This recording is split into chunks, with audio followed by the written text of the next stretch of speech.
My dear brothers and sisters, today we come together to reflect on a topic that is often discussed in the news, in politics, and in the minds of many: the destiny of Iran. When we hear the word Iran, what comes to mind? For some, it's politics. For others, it's conflict, history, or culture.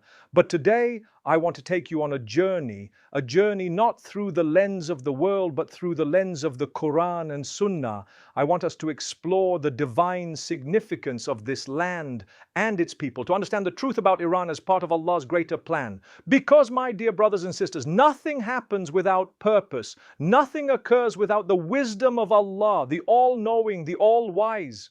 When we talk about any nation, any people, or any land, we must first remember that Allah is the one who created every nation, every tribe, and every community. In the Quran, Allah says in Surah Al-Hujurat, verse 13, "O mankind, indeed we have created you from male and female and made you peoples and tribes that you may know one another. Indeed, the most noble of you in the sight of Allah is the most righteous of you. Indeed, Allah is knowing and acquainted." Quran 49:13. This verse reminds us that every nation, including Iran, has a purpose in the divine plan. The Persian people, with their rich history, their contributions to civilization, their language, and their culture, are not here by accident. Allah chose to place them on this earth, and their journey, past, present, and future, is written by the pen of Allah's decree. But when we think of Iran today, we often hear about challenges, struggles, and difficulties. The news speaks of sanctions, conflicts, and hardships. People may ask, why is this happening? What does it mean? My brothers and sisters, as Muslims, we don't look at the world through the lens of politics alone. We don't judge a nation's destiny by headlines. We turn to the Quran and the Sunnah to understand the deeper meaning, the divine wisdom behind what we see. While the Quran does not mention Iran by name, it speaks about the lands and the people who inhabited them, including the Persian region. Historically, Persia was a land of great empires, a cradle of civilization, a place where knowledge, art, and culture flourished. But more importantly, it was a land that Allah chose to be part of the unfolding of His divine plan. In Surah Ar-Rum, Allah speaks about a significant event in history, the conflict between the Romans and the Persians.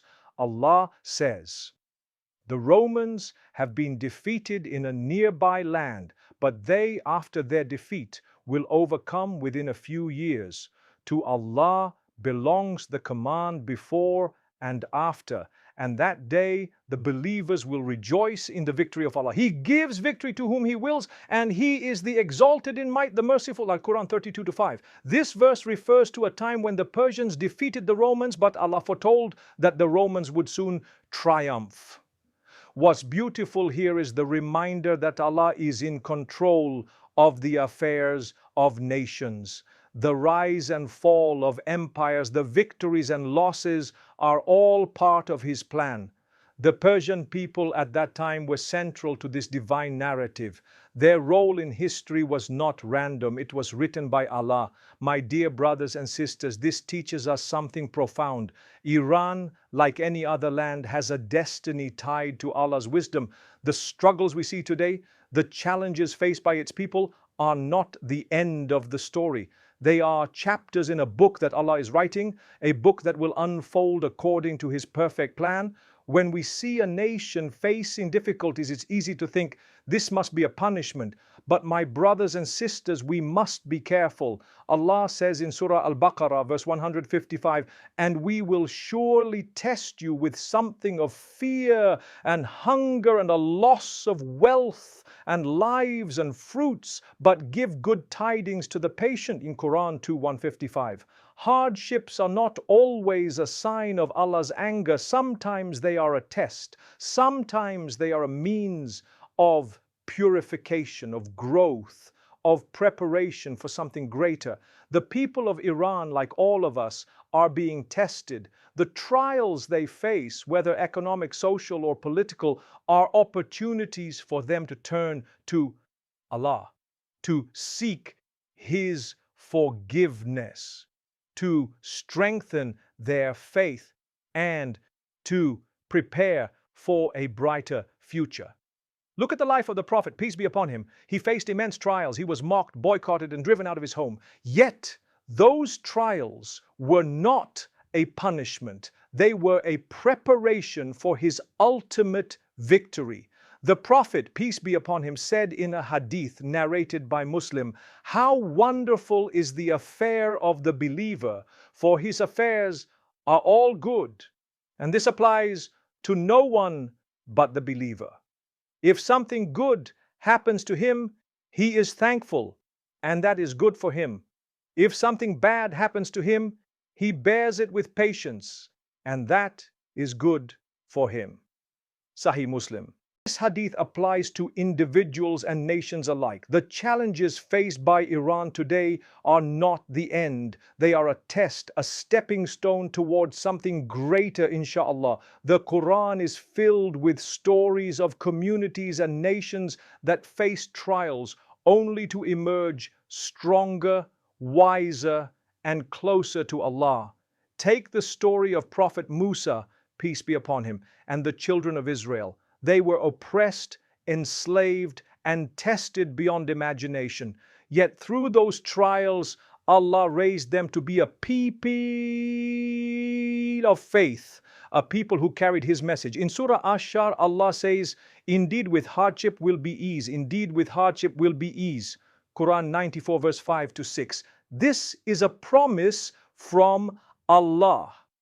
No matter how difficult the situation in Iran may seem, there is ease coming. There is hope. There is a future that Allah has written, and it is a future of goodness for those who remain steadfast. My dear brothers and sisters, when we see a nation struggling, we should not despair, we should not lose hope. Instead, we should remind ourselves and others that Allah's plan is perfect. The trials of today are preparing the people of Iran for a purpose we may not yet fully understand. Perhaps Allah is purifying their hearts. Perhaps He is strengthening their resolve. Perhaps He is preparing them to be a beacon of faith and resilience for the entire Ummah. The Prophet, peace be upon him, taught us that patience is the key to overcoming trials. In a hadith narrated by Bukhari and Muslim, he said, "No one is given a better or more abundant gift than patience." One Sahih Bukhari, Sahih Muslim. Patience does not mean sitting back and doing nothing. Patience means striving, working hard, and trusting in Allah's plan. It means praying for guidance, seeking forgiveness, and helping one another through difficulties. For the people of Iran, patience means holding fast to their faith, supporting their communities, and trusting that Allah will bring relief. And for us, as the global Muslim Ummah, it means making dua for our brothers and sisters in Iran. It means supporting them with our prayers, our kindness, and our efforts to promote unity and understanding. Allah says in Surah Al-Ma'idah verse 2, "And cooperate in righteousness and piety, but do not cooperate in sin and aggression." Quran 5:2, "Let us cooperate in righteousness by praying for Iran, by seeking knowledge about its people, and by fostering love and compassion in our hearts." My dear brothers and sisters, the destiny of Iran is not written in the news. It is not written by politicians or analysts. It is written by Allah, the Most High, and Allah's plan is always perfect. The struggles we see today are not the end of the story. They are a chapter, a test, a preparation for something greater. Let us reflect on the meaning of these challenges. Let us ask ourselves, how can we as Muslims support our brothers and sisters in Iran? How can we learn from their resilience? How can we strengthen our own faith by witnessing their patience? And let us find hope in the promise of Allah. In Surah Az-Zumar, verse 53, Allah says, "Say, O my servants who have transgressed against themselves, by sinning, do not despair of the mercy of Allah. Indeed, Allah forgives all sins. Indeed, it is He who is the forgiving, the merciful. Quran 39:53. This verse is a reminder that no matter how great the challenge, Allah's mercy is greater. No matter how dark the night, the dawn is coming for Iran, for its people, and for all of us. There is hope in Allah's mercy, in His wisdom, and in His plan. As I conclude, my dear brothers and sisters, let me leave you with this thought. The destiny of Iran, like the destiny of every nation, is in the hands of Allah. The trials of today are not a sign of failure, but a sign of Allah's attention. He is testing, purifying, and preparing. Our job is to trust in Him, to make dua, and to work together as an ummah to support one another. Let us make dua for our brothers and sisters in Iran. O Allah, grant ease to the people of Iran. O Allah, lift their hardships and replace them with relief. O Allah, guide them, protect them, and make them a source of strength for the ummah. O Allah, unite us all in your mercy and make us among those who are patient and grateful. Ameen.